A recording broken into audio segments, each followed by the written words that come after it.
मोदी नंतर भारताचा पुढचा पंतप्रधान कोण? अमित शहा, योगी आदित्यनाथ, नितीन गडकरी की एखादं खुद पूर्णपणे अपेक्षित नाव?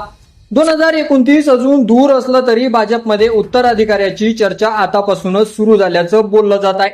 पण या शर्यतीत खरंच सर्वात पुढे कोण आहे आणि अंतिम निर्णय नरेंद्र मोदी घेणार की राष्ट्रीय स्वयंसेवक संघ? चला समजून घेऊया संपूर्ण राजकीय समीकरणामागचं वास्तव्य.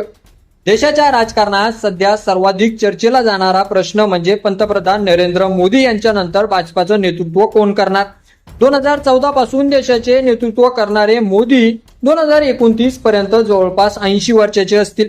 त्यामुळेच पुढचा चेहरा कोण याबाबत राजकीय वर्तुळात चर्चा सुरू होणं स्वाभाविक आहे. मात्र भाजपकडून याबाबत कोणतीही अधिकृत घोषणा झालेली नाही. या चर्चेत सर्वात आघाडीवर नाव घेतलं जातं ते केंद्रीय गृहमंत्री अमित शहा यांचं. मोदीचे सर्वात विश्वासू सहकारी म्हणून त्यांची ओळख आहे.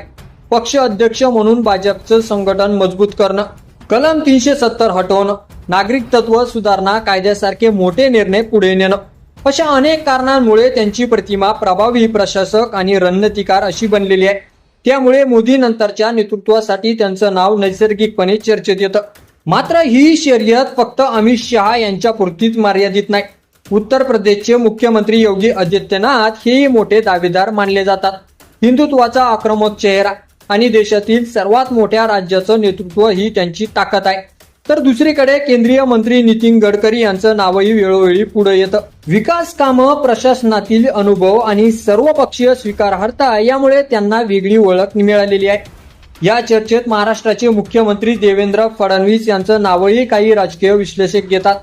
संघटन कौशल्य, प्रशासनाचा अनुभव आणि राष्ट्रीय स्वयंसेवक संघाशी असलेले संबंध यामुळे त्यांच्याकडे भविष्यातील नेतृत्वाच्या दृष्टीने पाहिलं जातं.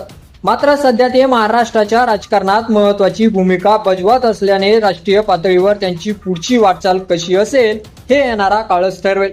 पण या संपूर्ण चर्चेत सर्वात महत्वाचा प्रश्न आहे, अंतिम निर्णय कोणाचा असेल? भाजपमध्ये नेतृत्व बदलाचा निर्णय केवळ एका व्यक्तीच्या इच्छेवर होत नाही. पक्षाचं संघटन, संसदीय पक्ष, राजकीय परिस्थिती आणि राष्ट्रीय स्वयंसेवक संघाची भूमिका या सर्व गोष्टी महत्वाच्या ठरतात. यामुळे उत्तराधिकारी ठरवताना अनेक घटकाचा विचार होण्याची शक्यता आहे. याच कारणामुळे आज ज्या नावाची चर्चा सुरू आहे ती भविष्यात बदलूही शकते. पुढील काही वर्षात होणाऱ्या विधानसभा निवडणुका, लोकसभा निवडणूक, पक्षातील बदलती समीकरणं आणि राष्ट्रीय राजकारणातील घडामोडी यावरूनच पुढचा चेहरा निश्चित होईल. थोडक्यात सांगायचं झालं तर मोदी नंतरचा पंतप्रधान कोण याचं उत्तर आज कोणाकडेही नाही. अमित शहा, योगी आदित्यनाथ, नितीन गडकरी, देवेंद्र फडणवीस किंवा एखादं अनपेक्षित नाव, सर्व शक्यता राजकीय चर्चेच्या पातळीवर आहे. अधिकृत निर्णय मात्र योग्य वेळी स्पष्ट होईल. आता तुम्हाला काय वाटतं, मोदी नंतर भाजपाचा नैसर्गिक उत्तराधिकारी कोण असू शकतो? तुमचं मत कमेंटमध्ये नक्की लिहा आणि व्हिडिओ आवडला असेल तर लाईक करा, शेअर करा आणि अशा सखोल राजकीय विश्लेषणासाठी आपल्या मराठी मंडळी या YouTube चॅनलला सबस्क्राईब करा. धन्यवाद.